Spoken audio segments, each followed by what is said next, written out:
Hi guys, today's book is called Paddington at the Barber Shop by Michael Bond. Michael Bond's the one that wrote this story. But let's go ahead and get started on it. Look at Paddington, doesn't he look cute? Okay, every morning Paddington went to visit his good friend, Mr. Gruber, at his shop. They shared cocoa and buns and caught up on the day's news.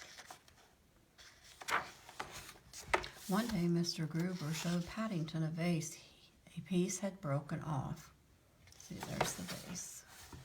Paddington offered to fix the vase. He put it in his basket on wheels and went to buy some glue. Along the way, Paddington passed a shop with a sign that read, "Help Wanted." He went inside. It was a barber shop. Mr. Sloop, the barber, offered Paddington a job sweeping and looking after the customers. "Bears are good at sweeping," Paddington said. "If you do well, you can try the clippers," Mr. Sloop replied. Mr. Sloop showed Paddington where to find the broom. Then he went out for a coffee. "I won't be long," he said. Paddington looked around. The shop was full of interesting things. He saw benches and newspapers. He saw mirrors and chairs. He looked at pictures of different hairstyles. He smelled shampoos and lotions. Paddington picked up the scissors. Snip, snip. He almost cut his fur. He put the scissors down again. Paddington went back to the closet. Brooms, brushes, towels, and a white coat fell out.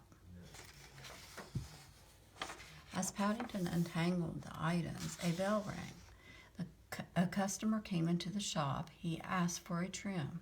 Paddington asked the customer to wait for the barber, but the man was tired and in a hurry. The man sat in the barber's chair. Before Paddington could speak, he had fallen asleep.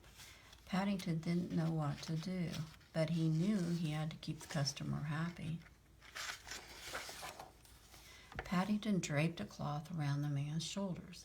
Then he picked up the clippers. He waved the clippers a few times in the air for practice. Then he moved them through the man's hair. Oh my gosh, look at that man's head. He shaved all the hair off. The first cut took all of the man's hair off his head in one swoop. The man was almost bald. Paddington sat down on his suitcase to think. Then he spotted a bottle high up on the shelf. It was hair-growing tonic. Paddington poured it on the man's head. Paddington waited and waited for the man's hair to grow. He looked through his binoculars, but there was still no hair. At a loss, Paddington spotted his shopping basket on wheels. He put the vase on the counter and took out a jar of marmalade. He spread the marmalade all over the man's head. He took some hair from the floor and put it on top. Doesn't that look like a mess? Now the man's hair was black and brown and blonde and red. Paddington sighed in relief. When the man woke up, he was not happy. Then he spotted Mr. Gruber's vase and picked it up.